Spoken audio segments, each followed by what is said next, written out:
Harry Boyer,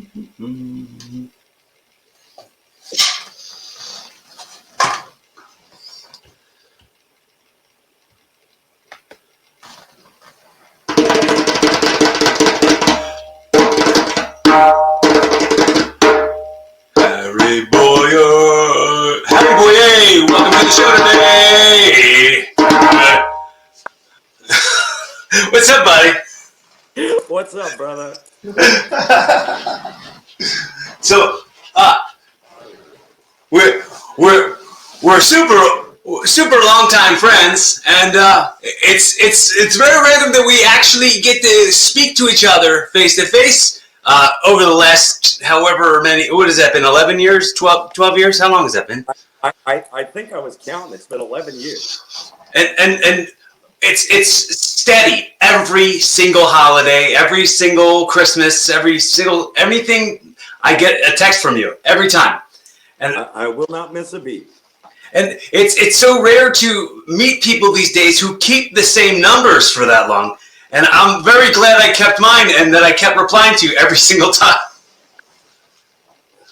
I'm happy too. It's been, other than when I went to see you wrestle last week, it's been since we were on the set of that famous, big, huge movie that 3 people saw, The Last Airbender.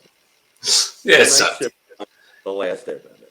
Hey man, I like M. Night Shyamalan. That movie sucked. You know, probably a lot of the same people's complaints. It's like, yeah, like, why was it so different from what the cartoon was? The cartoon was fun. The cartoon was funny, and this was not. This was blah. This was depressing. I tried to blame it on the movie Avatar coming out at the same time. Yeah, you know what? I think I justified that in my head as well. I'm like, oh, that's why it's not called Avatar: The Last Airbender, but it's actually not called that because it stinks. He attempted to go with this story, but if you're, and I wasn't a diehard, but if you're a diehard, he changed character dynamics, and you lost your core audience. Yeah, well, it's like the pronunciations of the names were the worst. Like Aang's name was Ang, and what was it? Man, it's been so long, I kind of blanked a lot of it out. But the grandma, they call her. There's a few other name changes that were like really unnecessary. They got the head tattoo right.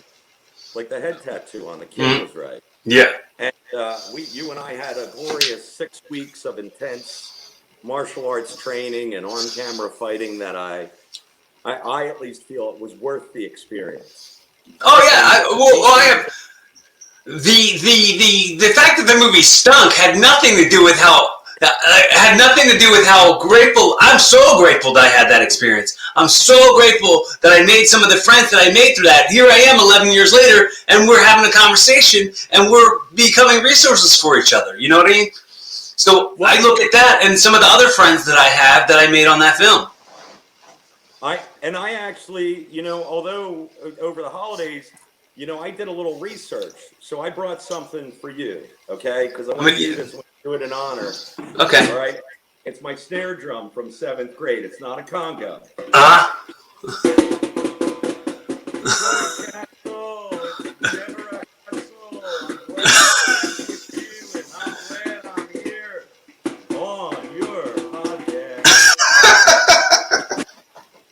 You're a silly goose.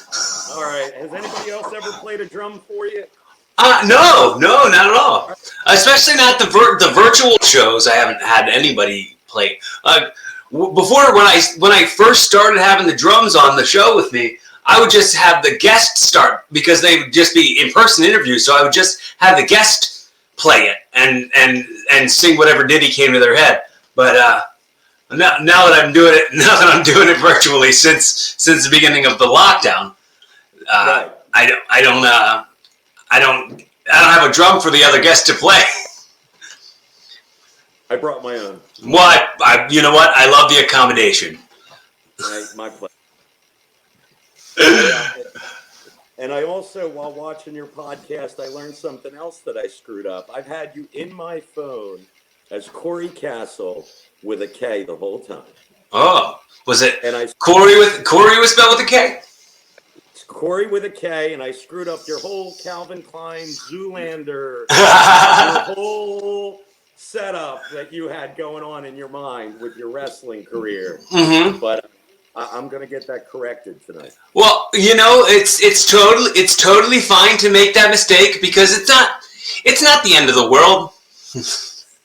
You'll get over it. I mean, you're not the first, and you won't be the last, and it's forgivable. It's ridiculously forgivable.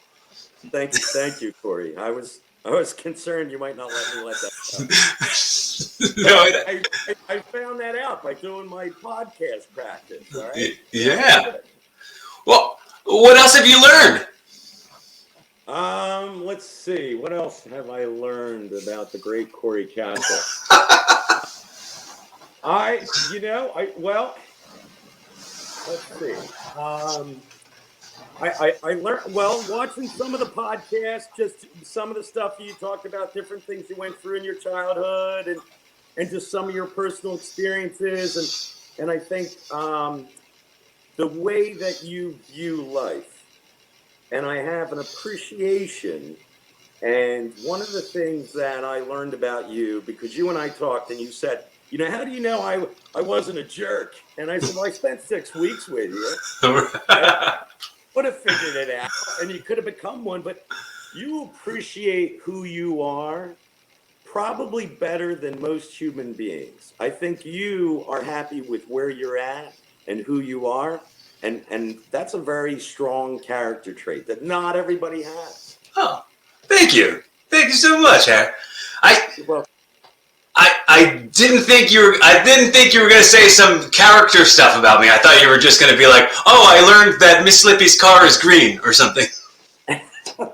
No, I went in deeper. I'm sorry. Well, I very much appreciate it, and as I say a lot, and you might have heard me say it before, how much it means to me, how appreciated the currency of your effort. And all that attention paid to learn something. I mean, and it was in preparation for having a conversation with me. But I bet you that's how I get any of my listeners, is just going, hey, why don't you take a look at the other old shows and see what it's like? And that's how I get people to stay listeners, because they've been guests before. There you go. All you got to do is, like, you told me we're number 262. And I said frontwards and backwards, it's 262. It'll be easy number. All you got to do is 1 million podcasts, and you will get 1 million subscribers, just like that. Well, I wonder if I even no, I definitely don't have 262 subscribers. No, not even that. Maybe if you add them all up from every platform, right, it might equal 262 listens. maybe it'll equal up. Well, but, hey, listen, I know I did learn you don't do this for the likes. You want to feel the reward from doing it. I get it. And so I appreciate it. I think you're doing a good thing, man. Thanks, dude. Thanks so much, Harry. No, like I said, the on the record and how the gratitude is there for the effort, the currency spent. I always like to also flip it around. And before I even say this, I want to make sure I tell you hello and welcome and thank you so much. And I hope you feel safe and free to express yourself in any way in which you feel like you can and will.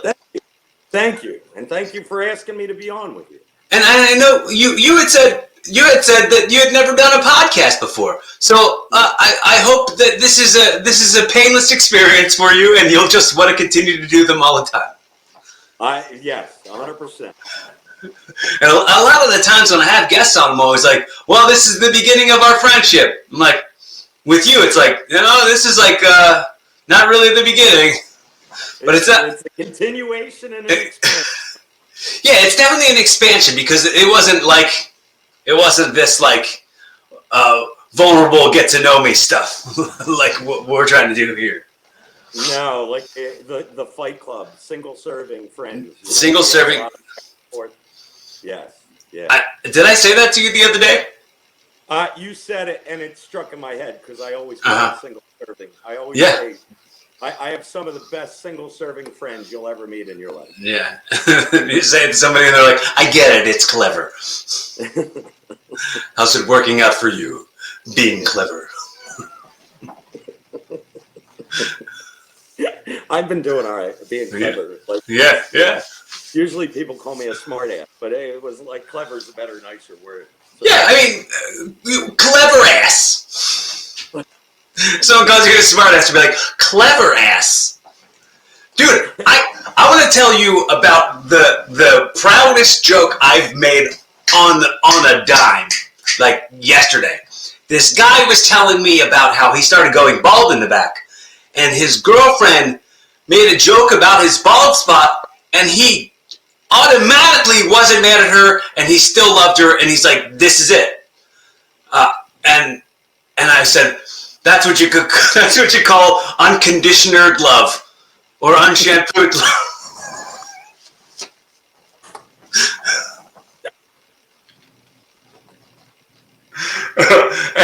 and I was so proud of it. I was like vibrating, walking away, and I was like, "Man," I said to myself, "Man, I was proud of that one." And the guy crossed the other corner on the side of me, and he's like, "Yeah, that was a good one. Very impressive."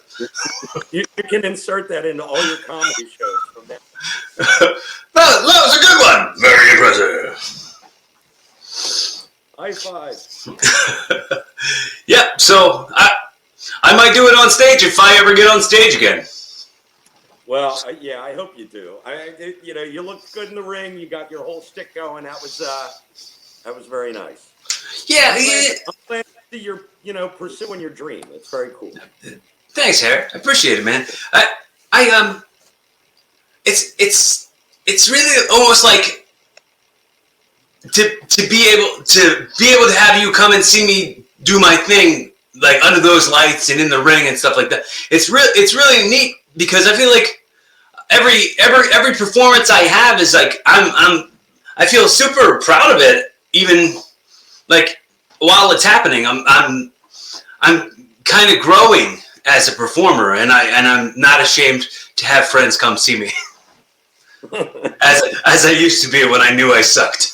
You no longer wrestle just in the backyard. You're now in the front yard. That's awesome. I'm trying to get added onto my IMDb page. I just found it today. Was the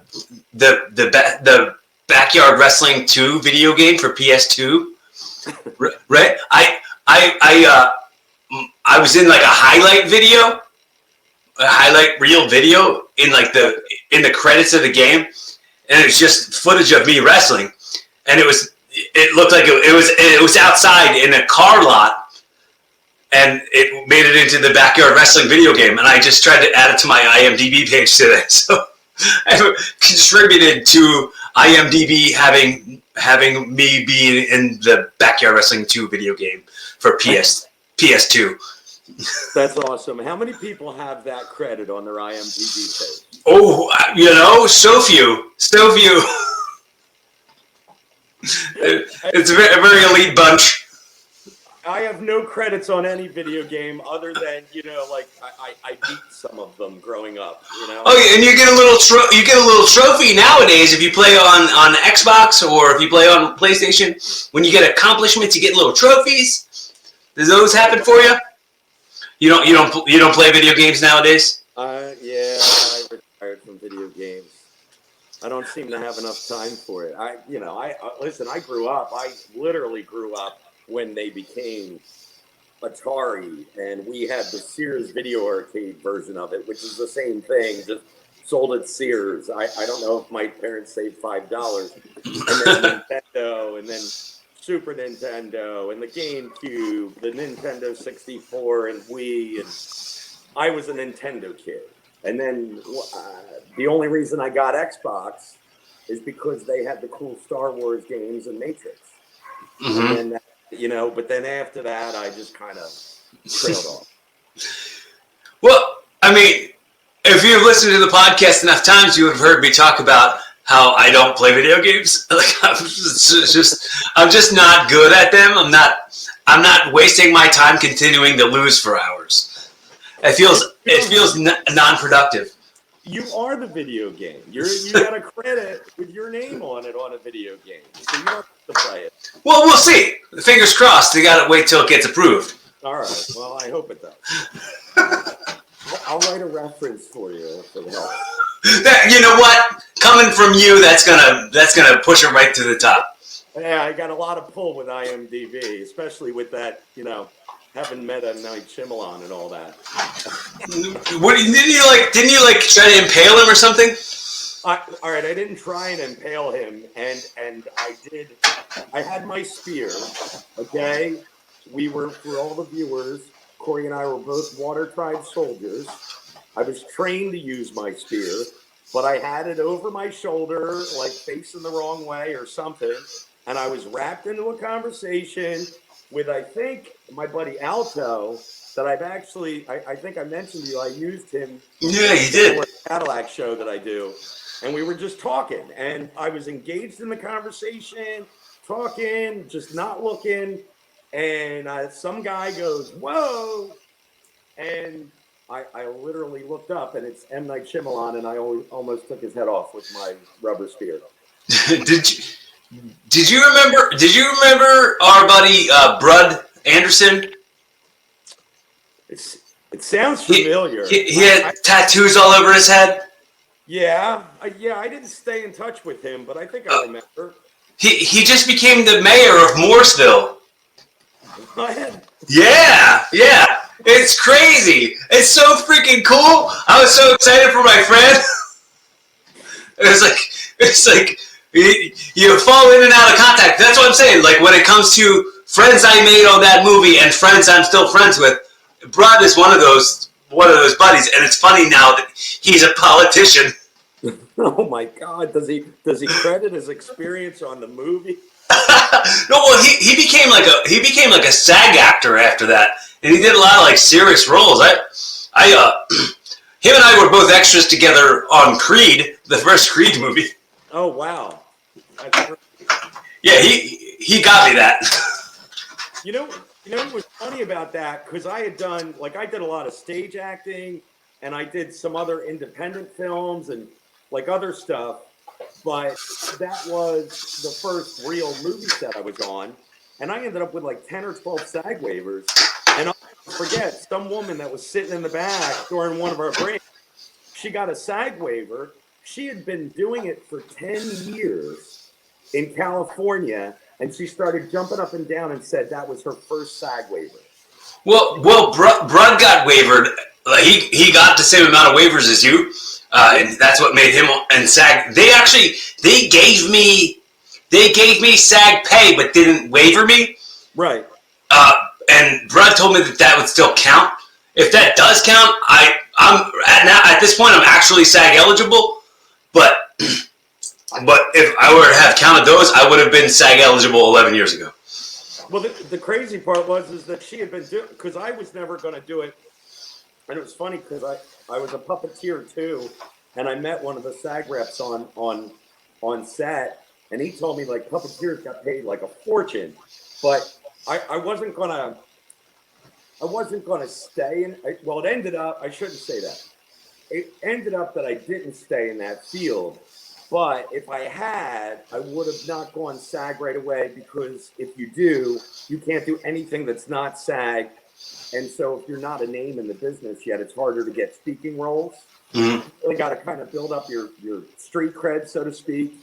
Yeah, I was a little nervous about that, as well as being nervous about like being recorded for televised things. Right. Or like doing any wrestling. That stuff was all kind of iffy for me and not really sure, and kind of made me kind of back away from joining SAG.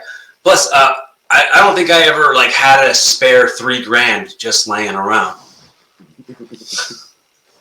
Well, I was just amazed that this poor woman that had been doing this for a living for 10 years, like evidently in California, she was like, would walk down the street in the background or do something that didn't get her close enough to the camera or wasn't doing martial arts. Like, that's why you were getting paid the SAG wages, even if they weren't handing you the waivers. Right. We were at risk. They have to. So it's like, whatever she was doing in the background didn't warrant her getting a waiver for so many years. And if you're getting started out in the business, and I don't know how Philly is since those tax law changed, but Philly made a lot of movies for a long time. A lot of movies were being made in Philly. And I don't want to say it was easy, but there was a lot of stuff that was being filmed when I was doing that stuff. The other friends that I made, did you know Joe Griffo? I've had him on the podcast a couple times now.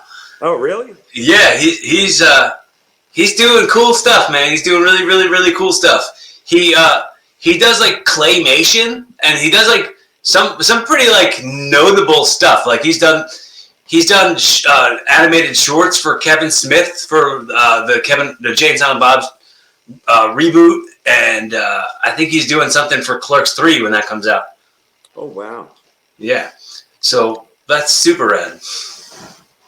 You've got to think, with all of the platforms, with Hulu and Netflix and Peacock and fucking Disney Plus and all of those streaming platforms. It's so funny because the one that you picked that's like 4 kids, you said fucking right before you said it. You were like, Netflix and Hulu and fucking Disney Plus. Disney's got and Star Wars, man. Kids? Well, it should be, but, I grew up with Star Wars, so. Are you watching the new stuff? It's too much, man. I'm trying. Yeah. Like, I'm caught up on my Marvel movies, and they're amazing.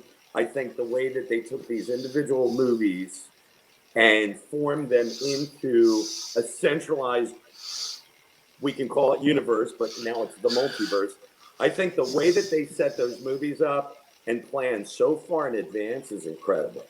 And so is it MCM now, not MCU? Well, right now it's the MCU. We'll see after Doctor Strange comes out if it'll be the MCM. But I do think if you look at all the different franchises and movie franchises, that's the one where, I mean, that is a lot of orchestration. All of those same actors being utilized. They only had a couple times where they had to switch out, but it's just incredible how seamless they've made them all kind of like form together. They did a great job. You know what's funny? Like, and I'm just thinking about like the kid who was on Full House, who played DJ's boyfriend on Full House, did the voice for Aladdin. And that employed him like through the parks and doing voiceovers and doing like the cartoon and all that stuff. That stuff employed him for like 30 years. Wow. And it's funny to think about all these actors who are doing the Marvel stuff now and the Star Wars stuff now, like the royalties and the opportunities to make appearances is astonishing. Well, and the fact that they brought like Luke Skywalker back and Princess Leia back, and Harrison Ford said he would never, ever, ever do Han Solo again, and they brought him back. Obviously, spoiler alert, to kill him. Spoiler alert! Oh no! Oh no! Don't tell me they cut him in half! Don't tell me that they cut him in half! I don't want to hear that! All right, I got to tell you, I'll tell you this story because I was a big Star Wars fan. Oh, say it ain't so. All right, well, this is a spoiler. I am a huge Star Wars fan. Since I was a kid, like Star Wars came out, I was too young to see it, but when I could see it, I watched it. I loved it. Empire Strikes Back. My mom didn't let me watch it until I was freaking 12, so I had to jump to Return of the Jedi.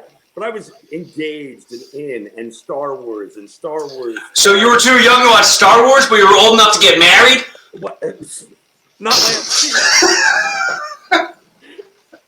So I'm into Star Wars, and all those years, Phantom Menace comes out, all that stuff, and I have a daughter. My daughter has no interest in Star Wars. She could care less, other than like her mother videotaped her saying, "Hoot, I am your father," instead of Luke, and that was like her joke. Well, we went to dinner right before The Force Awakens, which was part of that new trilogy, came out. Yeah, I saw it in IMAX. Okay, well, we're at Chili's. I'm going to see it that night at midnight. Like, I don't want to see anything on Google for spoiler alerts or anything or any secrets. I don't want to know. I'm sitting at dinner, and she was a fan of the show Girls, and the dude that played Kylo Ren was being... It was the boyfriend Girls, yeah. Right. Mm-hmm. And so, out of nowhere, my daughter that has no Star Wars interest looks at me and goes, "Is Kylo Ren Han Solo's son, and does he kill him halfway in the movie?" And I'm like, like, what? Yeah, spoilers that were inside of questions. It was horrible. It was depressing. I went to see the movie. The kill happens. I swear it would have impacted my life so much more if I didn't know about it going into it. But it happened. Well, I think being in the show business, being in the business of show, I think I've been involved with knowing spoilers since the beginning, and spoilers never bug me. It's such a strange thing. Like I can remember the smell of the building, being backstage, and then putting up a piece of paper on the board that says like this match, underline the guy who's winning. This match, underline the guy who's winning. So I would know the results before it would ever happen. So like I would still want to watch it because I knew it would be good. It didn't matter what the winner or the loser was. Like it didn't matter what the outcome was. I would still, and I'd be creating spoilers. You know what I mean? I'd be the one whose name was underlined, or the one whose name wasn't underlined. That's okay. All right. So I see that. See, I didn't think of that dynamic because of what you do. Right. Your lifelong involvement, like that is your life. You already know the ending before the story ever plays out. Right. Yeah. All right. So if I were to hear about a spoiler like that, I would go, oh, okay, whatever. Like, I still want to watch it. I still want to see what happens. Like, I want to see what it looks like when it happens. I was just talking today about how my older sister spoiled my surprise birthday party when I was a little kid, and I really didn't care. I was like, I'm still having a birthday party. That's awesome. Like I didn't for a second like go, oh bummer poo, because it was my birthday is the 1st of December. My mom rented a pool at the YMCA, right? So she rented the pool, and it was November, and I'm sitting there in the car. I'm in the back seat. My mom and my older sister are in the front seat, and my sister says to my mom, "Oh, you should tell Nancy to pack swimmies for Brianna." And I was like, "Swimmies? What? It's November. What does that mean?" and I wouldn't shut up, and I kept asking about it until they like told me, "Yeah, well, we're gonna rent a pool and your surprise birthday party. Still like surprise, please." And I was like, "Okay, I'm an actor. I'm a performer. I got this." See, I've been so mad. Surprise. I like surprises. Oh yeah, surprises are awesome. But if they happen, neat. If not, what else? That's hey, listen, it set you up for what you ended up doing. You know, if Hulk Hogan was winning or Andre the Giant, whatever. If Corey Castle's winning the match or is it, you're going to play it out. I get it. I see it. All right. It's two different perspectives. I like it. And in what I do, I like the natural human reaction. Like, and you know this with I manage Delaware Cadillac now. I started out doing infomercials that have evolved into basically a freaking show to the point where like people will be watching it, or I'll even say to my finance guy, yeah, this is a car commercial. Like we are supposed to be selling cars here. But I'll do things and will not tell my co-host what's going to happen. I won't even tell my camera guy sometimes, unless he needs to know where to put the camera, because I want to get that initial human reaction. Right, the sincere knee-jerk reaction. Mm-hmm. Yeah. So you knee a jerk. What's that? Yeah. So you knee a jerk. Right. I want to see the authentic. I don't want, if I get you to laugh, I want you to really laugh. Like, I don't want the put on laugh or the fake laugh. And I never, because everything's ad-libbed. All of it's like, we've got an initial concept and there's like numbers we've got to memorize for like promotions that we're doing. But everything else is literally off the cuff. We might have, like, I might say to her, look, when I say this, say that, or something. But for the most part, it's just ad lib. It's whatever's coming out of our mouth. Kind of like Always Sunny in Philadelphia, Curb Your Enthusiasm, ZO2. Like that. Did you ever watch any of those shows? Curb Your Enthusiasm. I have watched every single season. Yeah. To 11. I think so. Yeah, or 12. Is it 12? Larry David is incredible. It's such a good show. I mean, I like Seinfeld. Don't get me wrong. I like Seinfeld, but Larry David's just amazing to me. And maybe because he had HBO, he was able to go a little further. Well, yeah. I never liked Seinfeld. No. And still, if I try to watch it, I just can't. And it seems like I'm waiting for the iconic parts that people keep talking about. And it's like, everything else is kind of boring. It's very whiny.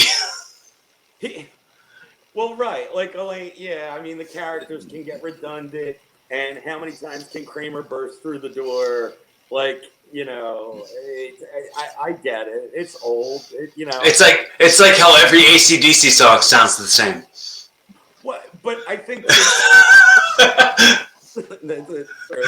I don't dislike AC/DC at all, but a lot of their songs sound the same.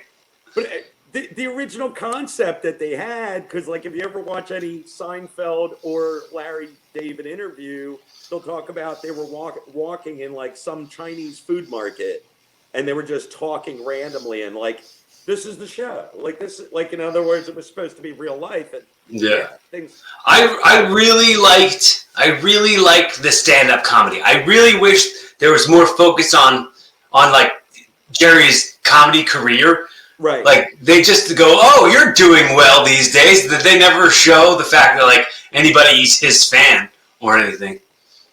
Right. It became less about the comedy and more about. But he would still do the bits at the end, at the beginning and the end. Right.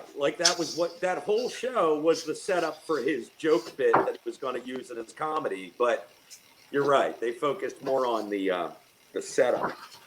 The sitcominess of it. The situational comedy. Right. Yeah. No, I get exactly where you're coming from with that. I love sitcoms, man. Sitcoms to me, I think that's a dream job of mine. To be a main cast on a sitcom, that comedic timing and that name identity, to be billing on a sitcom and get that credit, and then be able to tour on that credit and be able to be a draw on that credit, and then have that credit come back to people going, oh, he has a podcast, Oh, that he also is a pro wrestler? Oh, he watches wrestling. Oh, I'm seeing wrestling for the first time and I'm a fan. I'm going to subscribe to his pod. I'm going to listen to, I'm going to follow. And that's, I want it all to kind of be that cyclical thing. But I'm not necessarily saying that sitcom comedy is going to be my for sure future, but it's for sure something I dream about pretty often. Well, and I did when I was doing summer theater stuff and community college theater and all that stuff. I got to do some British comedies, and I got to do other things like Beauty and the Beast. And my first thing I did was Godspell, and I did The Sound of Music. What I liked about the stage, which the British comedy is all about timing. everything. One door shut, the other door open immediately after, and just some of the wittiness, and then I've also had situations where you were able to like ad lib a bit. The good thing about doing the stage acting is that made me bigger. Like it's easier to be bigger, and you can like you're in the ring, right? In order to be in the ring, you've got to be bigger than life, big Corey Castle. When you go on the TV, you got to kind of like shrink a little bit. Like you got to tighten it up a bit. Right, because you're not playing to the cheap seats. The people are all right here in front of you watching, so right. You don't have to sell it to the cheap seats. But it was what was great for me on that was you got, and I know you enjoy this. You got the immediate reaction. You got to hear the laughter. You got to hear the applause. You got to see the standing ovation. Right. There's no feeling like that. Right. Life, yeah. You know, and the stand and you know, a lot of people that did, you know, they went into sitcoms or whatever the case might be. What's nice about getting into a sitcom, you can really develop that character. You can marry that character. I think your joke crafting improves as well. I think so. Like the timing, I'd say. I bet you it's very rewarding for that instant reaction if it's a joke you wrote. Right. That's what stand-up is for me. It's like the laughs being based off of material that I cultivated. Well, and getting that immediate laugh, that's got to be. I mean, you wrote it. You said it. Right. You wrote it. You made it up. I mean, it's where that takes it to another level because remember, an actor on a stage, unless you wrote the play, you're just reciting lines that somebody else wrote. It does help you to get your timing down, and it does help you on chemistry because your character developing against other people. But when it comes to you doing a stand-up comedy routine, or even in your wrestling, I mean, you're creating that character or you're creating that joke, and so that's like it is. It's a whole nother level to that. Well, you were asking me. Were you asking me about if on my podcast I'll say if I'll like come out and be like, oh, I'm a bad guy wrestler. I'm playing a heel. And I was like, I think that if people are following it and see the way I truly am, and then seeing some of the performing that I'm doing, they'll be able to read between the lines. Mm-hmm. But I for sure like to blur the lines because I don't want to be constantly reminded that kayfabe's all the way dead. Well, and it depends on like because when I was watching your wrestling stuff, you know, and I'm watching not just your performance, but all their performances. And I can't remember all their names, but you've got the different characters that are coming up. The guy that was the champ that just lost the championship that betrays the other guy or whatever. And then, you know, you come on and you're, you know, riling the crowd by telling the other, you know, tag team that you're about to beat their ass and all that stuff. I mean, the whole thing is it's a development of a universe, okay? Mm-hmm. You can call it the multi-universe, or you can call it... Did you hear the announcer announce me as from the multiverse? Like, I have them announce me as from the multiverse. Like, see, and I just brought that right into this. Yeah. But it's... You're part of that wrestling, you know, the DCW universe that's created. So it's a matter of, Corey Castle, the wrestler, he's the bad guy, and he just got beat up by so-and-so, and that's what's going on this week. And next week, he's still going to be the bad guy, and maybe one day he'll become good. I mean, Hulk Hogan became bad for a while. Yeah. But you know, how far down that rabbit hole do you go? You've got other entities. So you're a comedian and you're a podcaster, as well as you happen to be a human being. Right. Oh yeah, working, grinding out these jobs, bro. Trying to get these dollars. The currency. The currency of dollars. I told you I just watched your podcast with Boone, and you brought up currency earlier. I found out you love the word currency too. It's because it's not just about, it's like it's not just the exchange, but it's like, it's energy. Energy is currency. Energy is vibrations. And, the current that goes through the electric wires that make this microphone work, that make... the currency you had to use to pay for the microphone. Oh, yeah, the currency I had to use to pay for the microphone. That's right. It's, listen, you've got all these things going on. So, yeah, at some point you got to say, yes, Corey Castle, the wrestler, is a bad guy. But, Corey Castle, the podcaster, he's pretty cool. He's all right.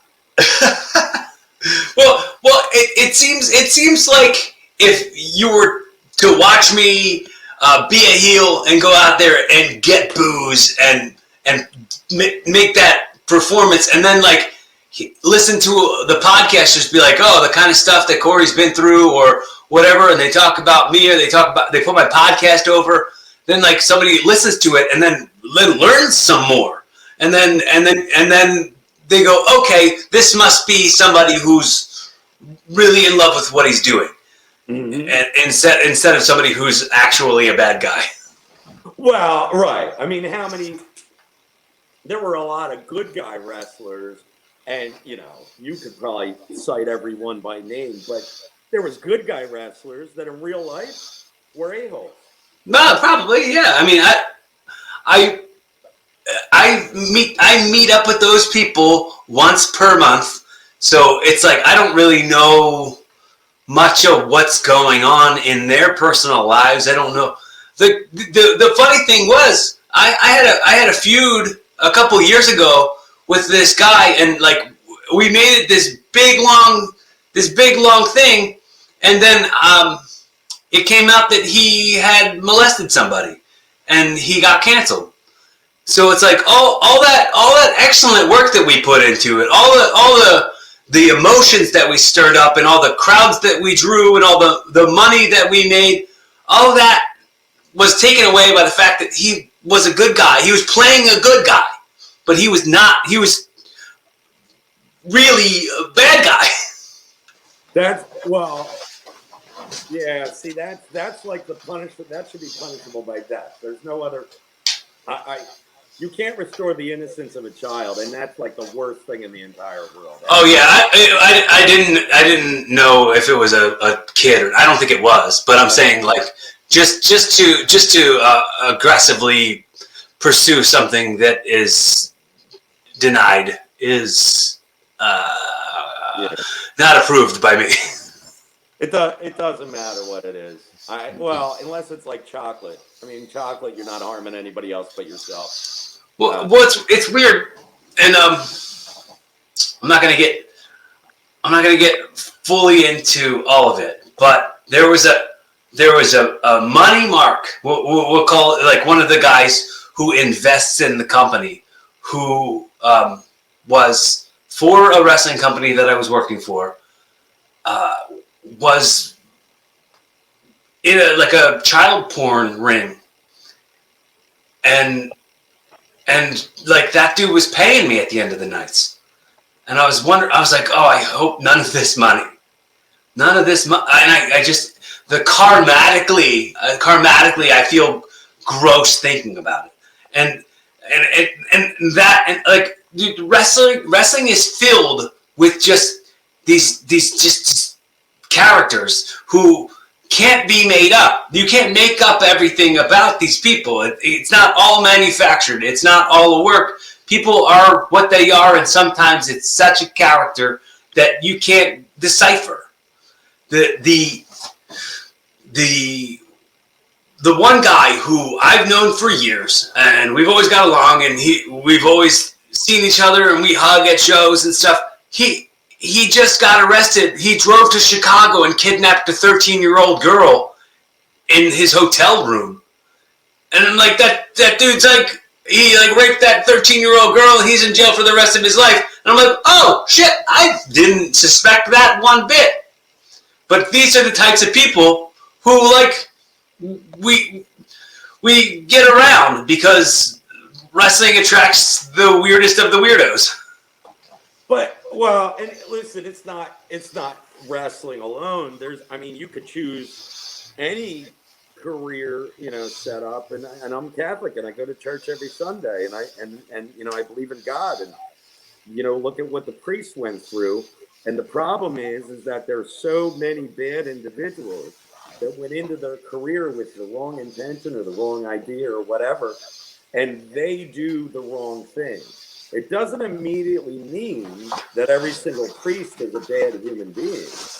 Scoutmasters for the Boy Scouts, like all those people that are horrible human beings. And that was one of the things that actually got me back to church, because I was being lazy, and I was like, hey, I got 16 nephews and nieces. I got 5 older sisters. I was fortunate that, my parents raised me right. And, I went through good experiences in life, but it happens. Bad crap happens to people. Bad crap happens to families. Bad crap happens to kids all the time. It's like, we encounter these different individuals. We try and avoid it, but you don't know who you're working aside. And in your relationship, I work with people every day. I don't do background. Well, I sort of do background checks, but I don't do background checks like, into all their deep, dark secrets. Right. But when you have people that are in the performing world, you have a unique personality in order to do what you do. And Well, go ahead. Oh, that was gonna be a question that I asked you, is about what was the hole created that made you want to fill it with attention and validation? What made you a part of the validation army? What was the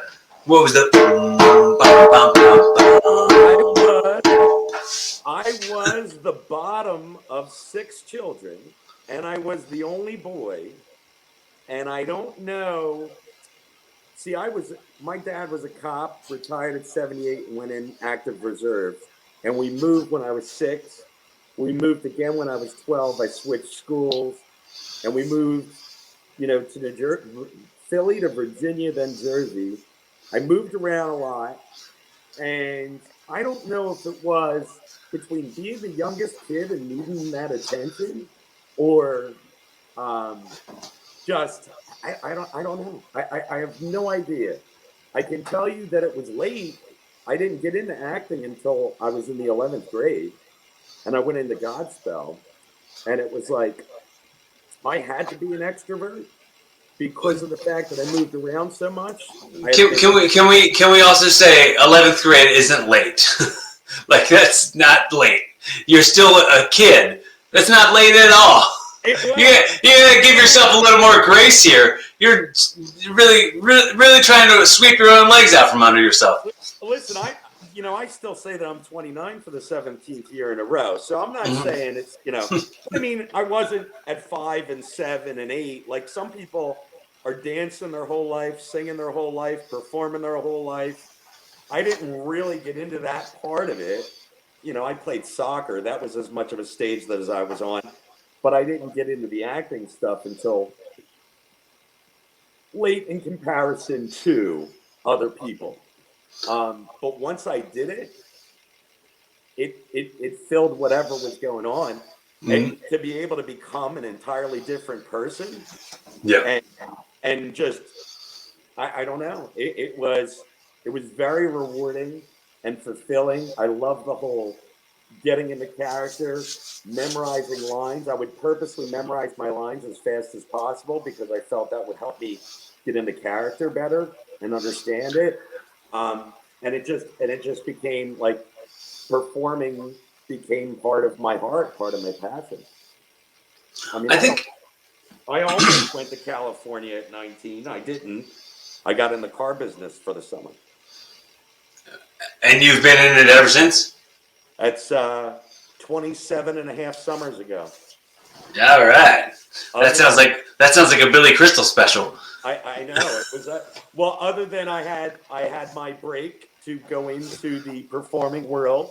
I did get into puppeteering before I had gone into the car business, and I toured the entire Northeast. and I was doing puppet shows for a company called Sudeikis Puppets, and I had done like community theater and summer theater and all this other stuff before. You went on tour? Yeah, when I was with the puppeteering business. It was a puppet tour? I was a puppeteer. A puppet tour? You were going on a ventriloquist? No, it was a great gig. I got paid by the hour from the minute we drove away. I went to the hotel. They gave me money for food. That's so rad, dude. That's awesome. I ended up doing that later. I did it in Smithville, New Jersey. I was Annabelle Bear. My dad was very proud to tell people that I was a 4-year-old female bear. Have you ever done that for your Delaware Cadillac show? I have not. And the lady that I used to puppeteer with, it was her husband had passed away, and it was weird. We were waiting in line for a haunted train for my daughter, and I went to the Brownstone Puppet Theater, and I had this conversation, told this woman I had puppeteered. She told me the story. And we ended up being partners for a lot of years. Unfortunately, her name's Nancy. She passed away. Her daughter told me she was going to give me Annabelle. Oh. But then she never did. And funny enough, last year, my house burnt down. And if I had Annabelle, I would have lost Annabelle. So maybe I wasn't meant to have her yet. But I am going to reach out, and I might do a puppet show for the Delaware Cadillac show sometime. Can we do a thing with the puppets driving cars? I mean that seems to track, because you see puppets from the torso up. You're never seeing legs. So if they're behind the wheel of a car, it just feels like somebody's got to be watching the road. You don't actually drive a car. I'm saying put green screens up and put the road on the green screens. Listen, when I spent $3,000 on a circus on the show, I got in a little trouble. My budget isn't that big. Well, bro, dude, we just did a whole movie in 2015 where we just went to the craft store and we bought some green stuff. We just bought some green and some PVC pipes, and we put that around the car and made that our driving thing, and it was completely no budget. I think Steve had Final Cut Pro or whatever software where you could pull out and put like footage over it, and that's how we shot the driving scenes. It's really something that isn't as hard as you'd think, or it isn't as inaccessible as you might believe. Well, okay, but here's the funny thing. One, do you have green sheets at your house I can borrow maybe or something? No, they're gone now. They're gone now. I don't know where they are. But I'll tell you that and ladies and gentlemen, go subscribe, Delaware Cadillac Show on YouTube. I'm plugging myself.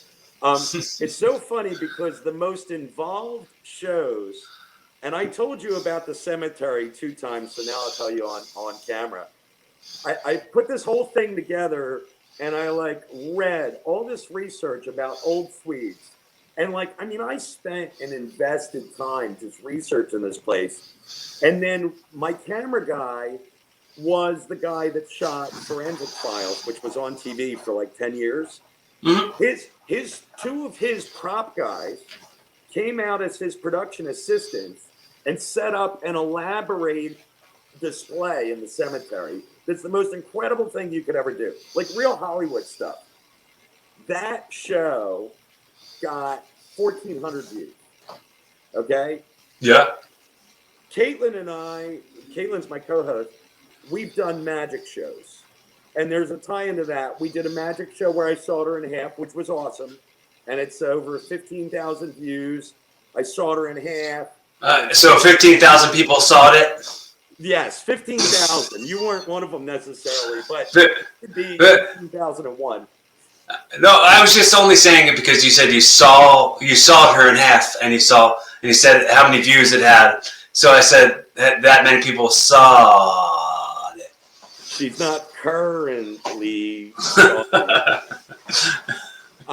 So you glued her back together. Right. Well, okay. So that show was Glue tube. But then I did a show where I had her pick a card out of a deck. And I'm not a magician, okay, at all. Okay. She's been involved in magic her whole life. Her fiance is an actual magician. I'm not a magician. I said, pick a card.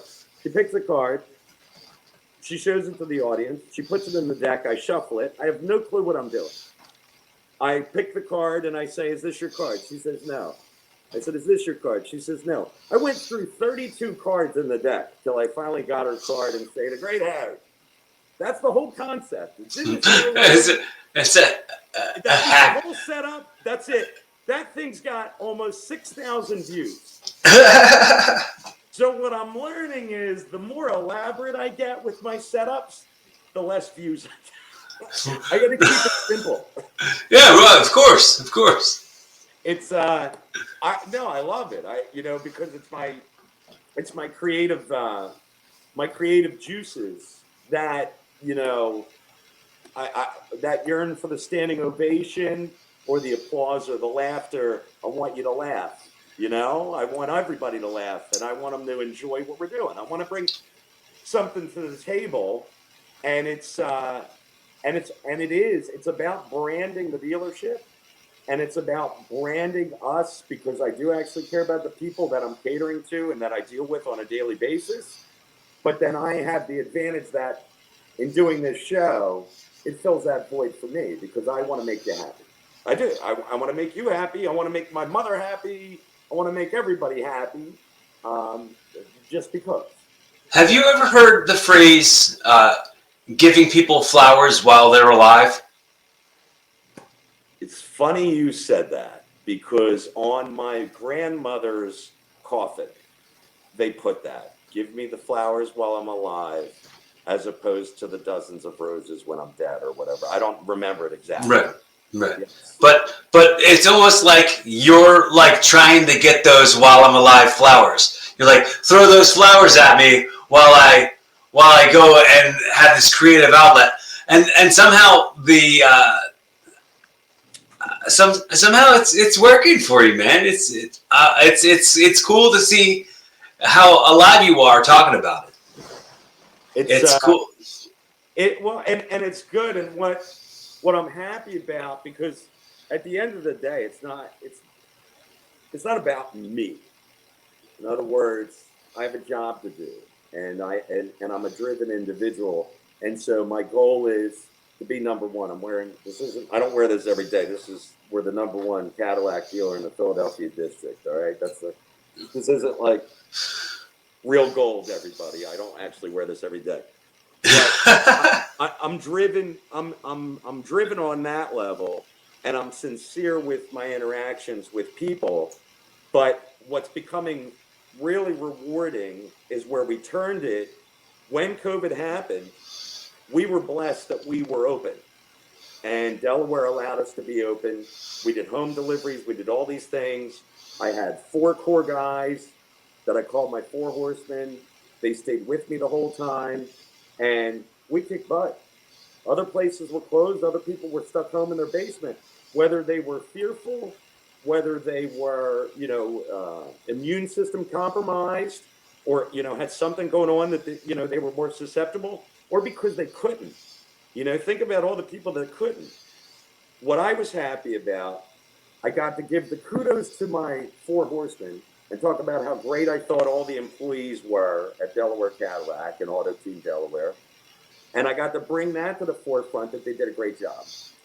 But then, my number one celebration, I brought up the circus. Think about it. You're doing podcasts because of it. People that performed and people that did circuses, and we had a mime, Ridiculous Nicholas. I'll give him a plug. He was just out of convention. We had a fire eater. We had Luna, that Cadillac still gives me grief about. She's a contortionist that was on the hood of a Cadillac. That's evidently a problem for Cadillac. We had an aerialist and a clown. All those people had not been able to perform, other than maybe they had done a Zoom thing or something that was more minimal. But just being able to perform, even though it was in a car dealership showroom, Right. And they were getting funds from it. The money, the currency was part of it. Right. But It was. the reward to those people performing, that was awesome. Mm-hmm. And then when the restaurant started opening, I became friends with, and I hope you don't mind me plugging every person I come in encounter with, Luigi Vitrone from Possibilities, and a guy named John that owns Walter Steakhouse. They're both in Wilmington. And then Dan from Grottos and Elvis at Chelsea. All these restaurants, because I can't cook. I'm a happily divorced man. Broke up with a girlfriend over Christmas. But at the time of COVID, I can't cook. I can make ramen noodles and cereal, and that's like the extent of it. I had to live on. Well, now wait. So, how come the relationship ended over Christmas? What happened? Well, it was before Christmas. Okay.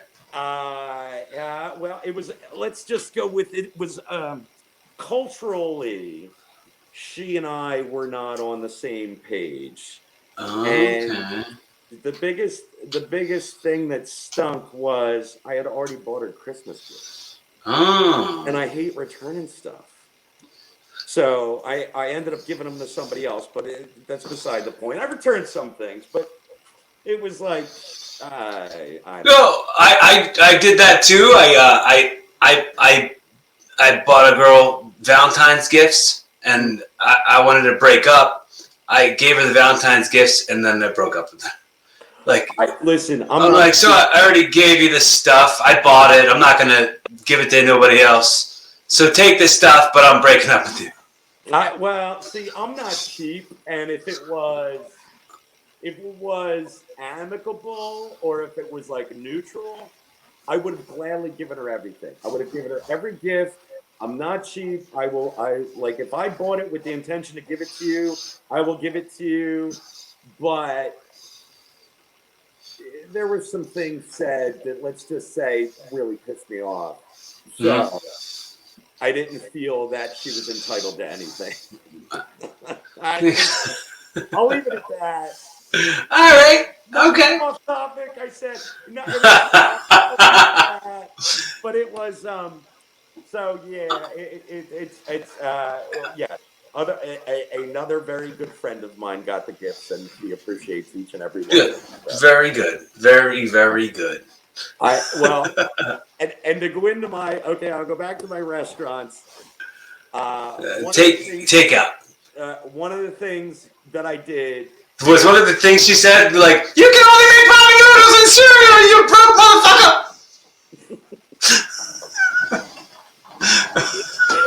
All right, so takeout. I lived on takeout. I love takeout.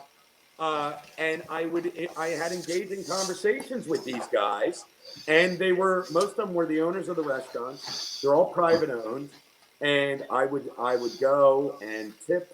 If you go eat, I was a waiter at Bingo. My battery actually is going low. Hold on a second, Corey. I don't want to lose you.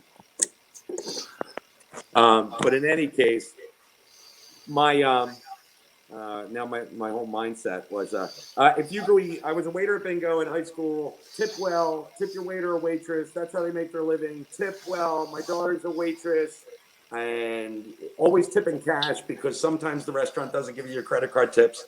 I'm just putting that plug out there for all the waiters and waitresses. Well, like I mean, I'm a waiter. Right. The tipping cash is. Are you a waiter or are you a waiter? I have like my go-to hacky jokes. Like I try to be more of like a comedian waiter. Okay.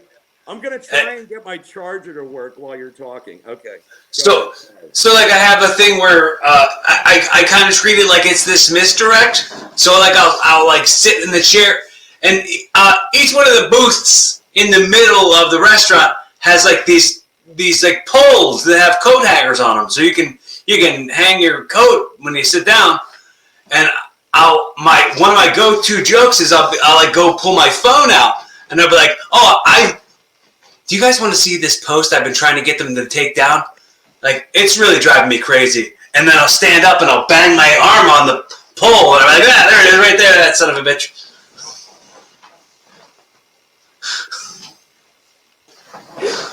Does it get you extra tips? All the time. You could be like Meg on Family Guy. Do you watch Family Guy? Yeah. All right. Well, she pretended that Stewie was addicted to crack. Yeah, I remember that. You could go with that. I mean, there's Well, an option. Well, the thing is that the people who are also waiters around me, some of them most likely are also addicted to crack. It's that industry. You're right. My daughter's told me the stories. It's all right. So about tipping in cash, maybe it depends on what you feel about your waiter or waitress is going to do with it. But no, it's it happens. It's like every. Do you think if I got a tattoo on my arm that said "I promise I'm not on drugs"? I think specifically, I don't do crack. Right. No crack, no heroin. Right. Yes. And then maybe that'll give you bigger tips. Maybe it might help.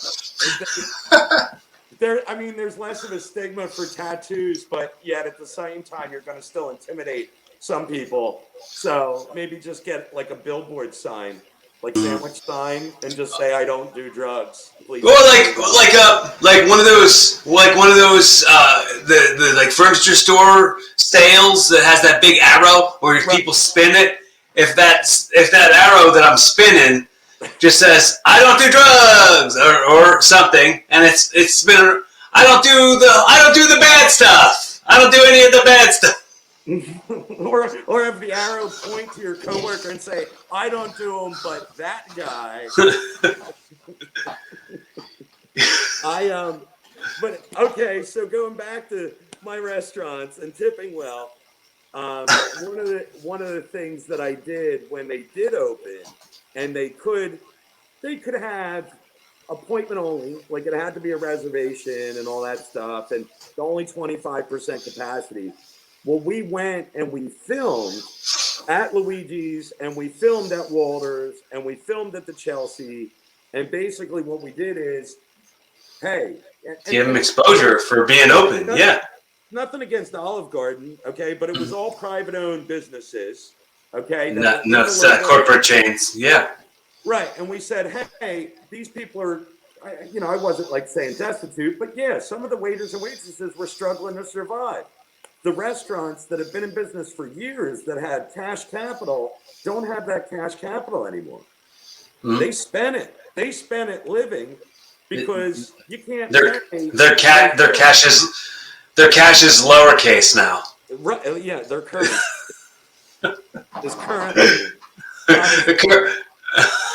But okay, so it was, hey, go eat at Luigi's, go eat at Walter's, go eat at the Chelsea. Then we added Grotto's and Goober's Diner, and I got another guy, Angelo, I just met, and we're pushing that, and we would say, come buy a Cadillac, come buy a used car or a Cadillac, I didn't care, and we'll give you $250. We'll reimburse you $250. You got to go, you got to pay, you got to tip, and we'll reimburse you up to $250 to go to any one of those places.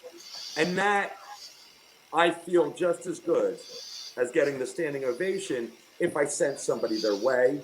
And it involved. Our Thanksgiving show, we ended up feeding the homeless, like with Ministry of Caring. So it's kind of like I've gotten to do my fun and fluff, but now I kind of feel like we're giving back to the community. We're giving more awareness, like aside from Delaware or Cadillac, there's another reason for you to visit Wilmington. And, think about it. Philly, a lot of people think Eagles, they think pretzels, and then they think violence.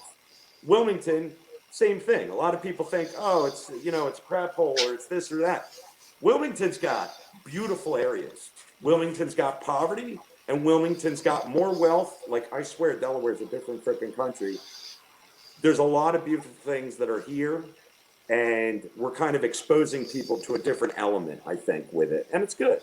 I that rewards me, like I said, as much as the standing ovation, is being able to give that exposure and add other elements. Dude, being a resource in any way that connects things together is something that brings me the most joy. I love like being fascinated by the thing that made this thing, the cause and effect of some things, and the connections that people make and the changes that they provide for people. Mm-hmm. It's all, or memories that they create, or currency that they exchange. Well, and I might be cheating a little because I did my homework, but I know, just tying into what you said, you like, why do people do what they do? Like you're asking me, why do I have that? What hole am I filling, or what am I doing? I did an interview of a guy named Jay Sigel, and I'm not a golfer. I can mini golf, like with a windmill involved and a ramp. I'm like awesome. Well, yeah, I've retired from mini golf. I've split too many pants. You did? Like I retired from video games. You retired from mini golf? Yeah. I don't wanna. I wanna continue wearing tight ass pants. Dude, like one pair of sweatpants you can live with. I guess, but then I don't really walk out of the house in sweatpants. I don't wear sweatpants very much. It's not a thing I do. If I wear sweatpants, it's just as be lounging around the house. I don't go out in sweatpants. If I could tell you who was going to win the mini golf competition before. Oh, with those little tiny pencils, you underline it with the little tiny pencils. Would you be more enticed to then mini golf? If it was all the work. Wait, let's do a mini golf episode of your infomercial, the Delaware Auto Exchange or Cadillac TV. It's funny you said that. We highlighted where the Penn Cinema IMAX is, the riverfront, and we actually went to the mini golf. Now the problem is that we didn't actually mini golf. We just told people, hey, there is Riverwalk mini golf, come mini golf. That was going to happen, but I think by the time we were doing that, it was like our third or fourth shoot of the day. It was dark.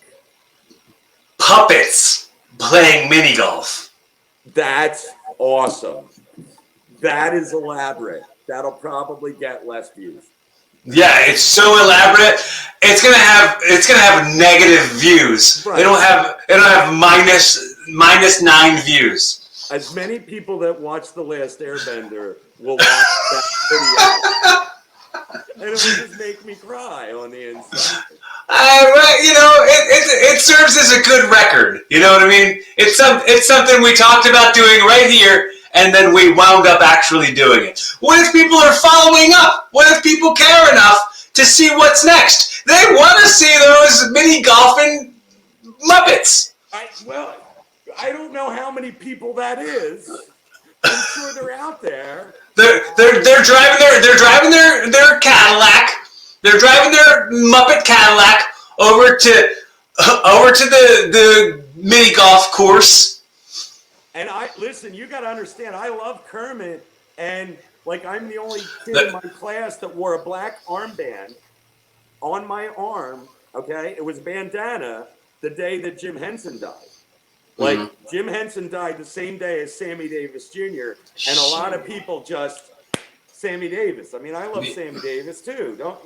Mr. Bojangles, great, love the man, very illustrious, but. Jim Henson, I wore the bandana, and but I've never considered Kermit to be a Cadillac man. I never labeled him. Well, he can't afford it. He can't. Cadillacs are a big ticket item. I don't know if he makes the currency to pay for a Cadillac. Well, I know he's got a big piggy bank. He made the movie, didn't you watch? If you watch the Muppets, I mean, they did make it big one time. The movie that Jason Segel wrote and starred in. Well, that one was the more recent, but I mean years ago, like the Muppet movie where he actually made a movie and it got picked up and became a big show. I don't remember it. It's all right. I guess. You were busy making video game wrestling sequels. Well, when did it come out? Well, I don't know. If we could take it, you by a couple years. let's see if we could guess what year it was. I don't even remember. I don't. I couldn't tell you. Because I might not have been wrestling yet. We'll have to Google that information. I'm IMDb-ing it right now, bro. Okay, good. IMDb, bro. All right, here we go. The Muppet movie. I'm Googling it. Or IMDb-ing it. All right, I'm going to grab a water while you're Googling. You said you were going to do Google lyrics if I had to go to the bathroom. So. Well, what I'll do right now is I'm going to look up the Muppet movie. And, I'll give details. 1979 was when the Muppet movie came out. I was -4 years old. Negative? So okay, I was actually 4 years old. Okay. At that point. Well, there you go. There's the medium there. And that's why. And remember, I mean, Sesame Street and Electric Company, more so Sesame Street, all that stuff, and even like Mr. Rogers, he had puppets. Like that's where all that inspiration went to me. You know that I would have. If you make that Muppets mini golfing, you'll get the same amount of views as the year I was old when the Muppet movie came out. We got -4 views. Well, listen, okay. So, spoiler alert. I don't know when this. Oh no, not again! But Han Solo died. She died in lava at the end. I'll tell you that joke in a second. All right, so spoiler alert. Corey and I are working on a collaboration. Can I talk about it?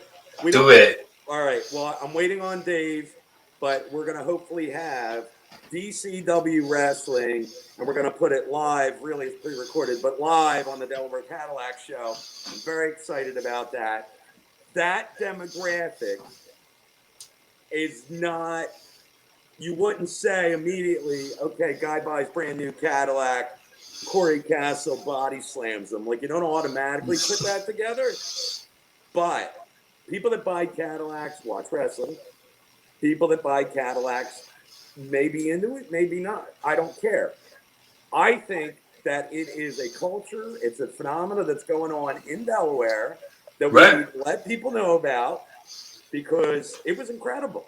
I think doing that cross-marketing, because one, I got to see you, and yeah, I love you, you're my friend, and we'll be talking at every holiday, but I think that you do it, you have characters, you got development stories, you've got performance and entertainment, and it's engaging. Oh, and you know what's also funny? It's Overdrive TV, DCW Overdrive TV. You can overdrive home in a new Cadillac. There you go. And we could have the kettle. What did you call it? The Cadoodly Wop wrestling. The Cadoodly Wop. Yes, that sounds way better than whatever I would have said. I like that so much more.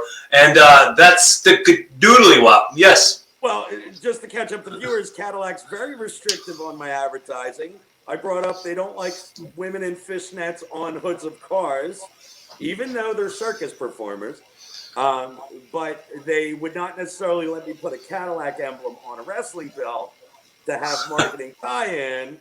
But what I think is you tell people about DCW, it's happening right in Delaware, Felton, Delaware, whatever location that you have going on. I know you said there was one in Maryland too. But the thing is that this is happening. You can go see it. You hate that location. You can go see this happening. Like touch it, feel it, wear your mask because you have to now. But like it's engaging. And then I think bringing that into the Delaware Cadillac Show, it's not as smooth as say the Muppets golfing, but I think it is awesome to have that crisscross of audience, and it's going to be engaging to people to see it. And I don't care if you like wrestling or not. I just think it's good for people to know what's going on.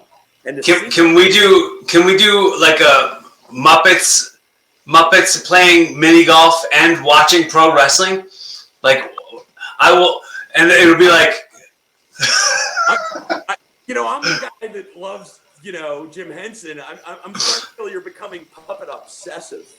Obsessive. You're obsessive. So yeah, I'll have to get you like a birthday gift. We'll have to get you like a puppet theater, and then you can start doing your own performances. Well, I've talked about it a bunch on here. I got this animal puppet, Animal from the Muppets. I got when it was my 4th birthday. It was my cousin had it, and I was like, "Oh, that's awesome! Can I play with that?" And she was like, "No." And then she was like, "Okay, yeah, you can have it for your birthday." So she gave me her animal puppet. Well, very nice. And I still have it. I think you could do puppet midget wrestling. Like that would add 2 elements together. Oh boy! Oh shoot! I'm throwing it out there. Yeah, we could shoot that cinematically, and you can make it happen. We could totally make it happen. Or if we do a puppet pro wrestling mini golf sitcom. and we need Larry David on it just to.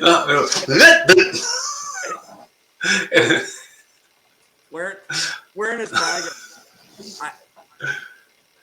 Unbelievable. Yeah, that was a funny episode. He just put the MAGA hat on so that people wouldn't bother him or like expect him to go anywhere or do anything. He would just offend people and they'd leave, so he got to go home. That was funny. He's like, yes, like the same thing as like when he used that somebody died as an excuse for things for a while. Oh, that brings up when he was at the country club and they were giving this lady extra special treatment and they're like, her husband died. And he was like, what are you talking about? That's his ex-wife. The man was remarried and it was 10 years ago that he divorced her. And she was still using her ex-husband's death as an excuse as to why she got like the last lamb chop. And right. Or whatever the hell it was that he was trying to do. So I kind of want to do the thing where I flip it around and give you the opportunity. Anything you want to say to me on the record, anything you want to ask me, please feel free to turn this into you interviewing me. For you've got hosting experience, but not podcast hosting experience. This is your opportunity to flex those muscles. All right, let's see. What of all the things that you do, what do you like the most?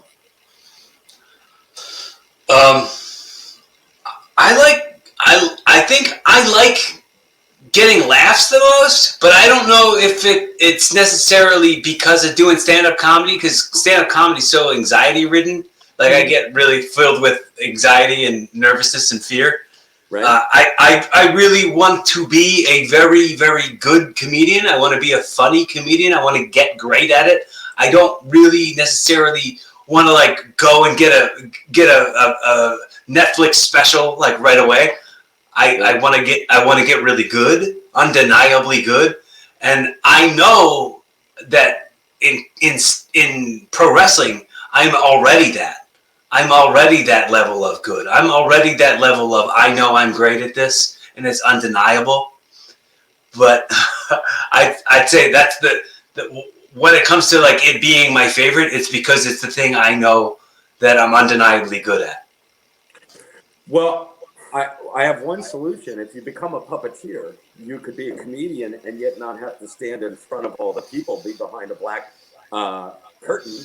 So you can still get the laugh, but not have the anxiety level. But so wrestling would be your thing. Yes. And it is, because when I found out you were a wrestler, and I always remembered that you were a wrestler about you. Like when I met you, I think it's probably the first words out of your mouth. I'm Corey Castle, I'm a wrestler. Like, it wasn't exactly that way, but it was like within the first 3 sentences. Most people anywhere in the civilian world will never hear me tell you that I'm a wrestler, and I will not introduce myself as Corey Castle, the wrestler. I'll just be like, "Hey, what's up, I'm Corey?" Like that's most of the time, because I feel like maybe it might come off as disingenuous and sort of like an excuse to ask you to give me my flowers, give me my propas. Well, and it wasn't. I wouldn't say it was like you were bragging. Right. The way it came up, and I can't remember exactly because you didn't. Like, there's people that are cocky, and there are people that are bravado, and like, I've never been a chest pounder, and I never will, and you've got me telling you a lot about different things I do, but I never took you that way, so it wasn't like it came off as I'm Corey Castle and I'm a great wrestler.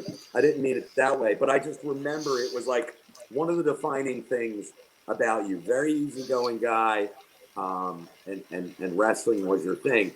And when you and I, because we always, I'll text you Christmas or New Year's or Thanksgiving and whatever. Hey, and sometimes I get a little crafty with my messages, and sometimes I'm a little shorter, depending on how much time I have that day. Mm-hmm. This New Year's, I think it was, we kind of went and engaged. It was Christmas, because I had sent you the Christmas video that I do, Right. and or that I did for the Delaware Cadillac show, and you had commented that you were still wrestling and that you were still, and I was so happy to hear that, because I had to cut doing my acting gig.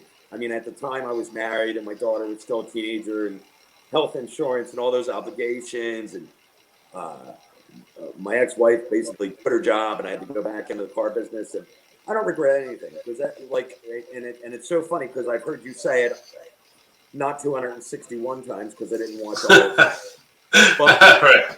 I've heard you say all the things I went through are what got me to me right now, and I couldn't agree with that anymore. Like, every choice, every mistake, every error, everything is what led to me being here now, good, bad, or indifferent. And I'm very happy with me right now. It's so it is rewarding, and but the fact that you were able to continue to tackle literally that wrestling career and be in it, and the fact you're still doing the comedy stuff, maybe you don't get to do it as often as you like, and you've got to have like some other current way of getting additional currency so you can handle your current car payments or whatever. Yeah, no, but to me, I love that. I love that you love what you're doing, brother, and that you're doing it. So, is there any? I don't know if I really want to talk to you about my car too much, but yeah, like on your car today, we can do. I'm going to go ahead and sell me a car. when you like eye somebody up, like I know you've been in the car business for a million years. Eye somebody up, you go like, all right, I know what kind of car this person's gonna want. You kind of have your you kind of have your judgment based off of experience. So people that you've experienced that were similar to me, what kind of car do those kind of people get? Do my kind of people get? Okay, here's the difference. Because I've been doing, although I say I'm 29 for 17 years in a row, I've been doing this for nearly 28 years. And something clicked for me a long time ago where I found out it has nothing to do with the car. Nothing. It has to do with you. It has to do with the person. Right. Okay? I don't look at a person and say this is the kind of car that they want. And I will never put a person into that scenario.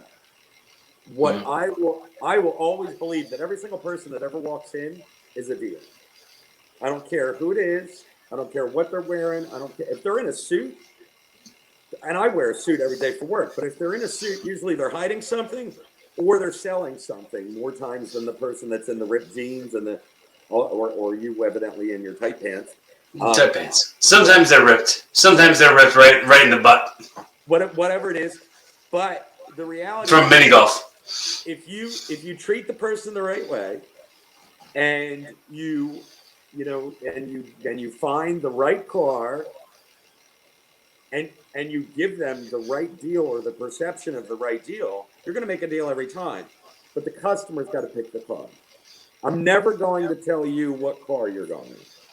And you have people that have credit situations or that have, out of equity where they owe more than their car's worth or something of that nature. Right.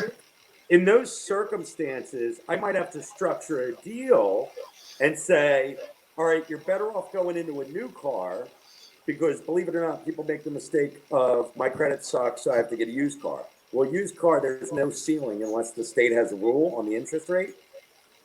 You can pay 28%, 29%.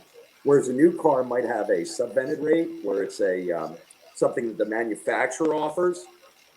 But regardless, the ceiling for the new car rate is lower. So if you can find a new car that's cheap enough to be in the person's budget, you might be better off putting them in a new car based on the credit circumstances. And out of equity, you might have to tailor it and say, look, if you want to get out of this car that you owe 10 grand on it as a blown engine, and you only have $1,200 to give me, then you really need to go into this direction. This is the way that I can do it. I'll do what you want me to, but I'm going to get a bunch of X's and turn downs from the bank. Doing it this way based on my perception, because I'll always tell you I know nothing, meaning it's more become instinctive at this point. I never want to make your decisions for you, but I will kind of try and guide you into the right circumstance. If you're, not sitting pretty and everything. I mean, if the person's rich and they've got an 800 credit score, then, they buy whatever the hell they want. But, other than that, listen, you can walk in and tell me you want a freaking Escalade, or tell me you want to use Toyota Corolla. I'll still love you. And I don't That's really cool. Although I do believe that everyone deserves a Cadillac, and I do believe that I'm the guy that can typically make it cheap enough for anybody's pocketbook. But that's as much advertising on that side that I'll do. I've never carried a pocketbook, or an umbrella, and I've never worn lipstick. There's a bunch of things. High heels. Kermit the Frog hasn't driven a Cadillac either, so you're in good. No, it's about time. It's about time we see Kermit the Frog driving a Cadillac. I couldn't agree more. He may drive Corey Castle in the Cadillac to the mini golf place in the sweatpants that we'll have to buy in. We'll have to get you a pair of sweatpants. I'll be in the car behind him in the used Corolla that you were talking about. All right. My iPad's literally going to die. It's at 1%. Okay. And I was like, I'm watching all your other, podcasts, and I'm like, man, he's on there for like an hour and 10, hour and 20 minutes with some of these folks. I hope I can give them a good 15 minutes. Yeah, there's a good 15 minutes peppered in there somewhere. Hopefully something. Quick speed round, just so we got, hopefully I don't lose you. But audio time capsule. What are you saying to your daughter when she finds this recording in 20 years? What's your direct message, time stamped right here in 2022? What am I saying to my daughter? Mm-hmm. When she's listening in 20 years to this exact recording. So you're not speaking to your daughter now. You're speaking to the 20 years aged from now version of your daughter. Okay, I love you. I'm proud of you. And no, I'm still not buying you a brand new car. You got to pay for that yourself. Okay, hypothetically, I've gifted you this show. It's Evolving with Harry Boyer. You now have recorded your very first pilot episode in a very Jerry Springer's Final Thought type of way. How would you put a pretty little bow and takeaways, like the takeaways from this episode, and wrap it in a pretty little bow to send our folks happy home. Maybe there'll be a sequel. We don't know yet. Don't want to have any more spoilers. Corey, I love doing the show. I love, we stayed continuously connected, but I love that we are evolving our connection and Yes. take it to the next level and bring wrestling and Delaware Cadillac and Corey Castle to the limelight together. We'll get our likes and views, but no, I just enjoyed the conversation, man. I hope somebody else did. I hope at least the same number that'll watch my puppet and miniature golf episode and Last Airbender will watch this and love it. And, well, do you do? I'm going to say this: you're inspiring because you're doing what you love. You love who you are, and I think all of us could take something from you. And listen, Delaware Cadillac Show, YouTube, like, subscribe. If you do want to buy a Cadillac, come to Delaware Cadillac. Tell them that you saw me on Corey Castle. Do you have any impressions? Any Muppet voices that you might do? I do, and it's been a while, and I was waiting for that one. Okay, so Kermit the Frog? Kermit the Frog wants to say... I don't know how it sounds anymore, because, Okay, well, we'll just wing it. Let's see how it sounds. Kermit the Frog saying, be fun, have safe, keep evolving. Wait, hold on. I gotta clear my throat and see if I can do it. I'm Kermit the Frog here, reporting to you live from the Corey Castle podcast. Piggy! Was that any good? I don't know how it sounded.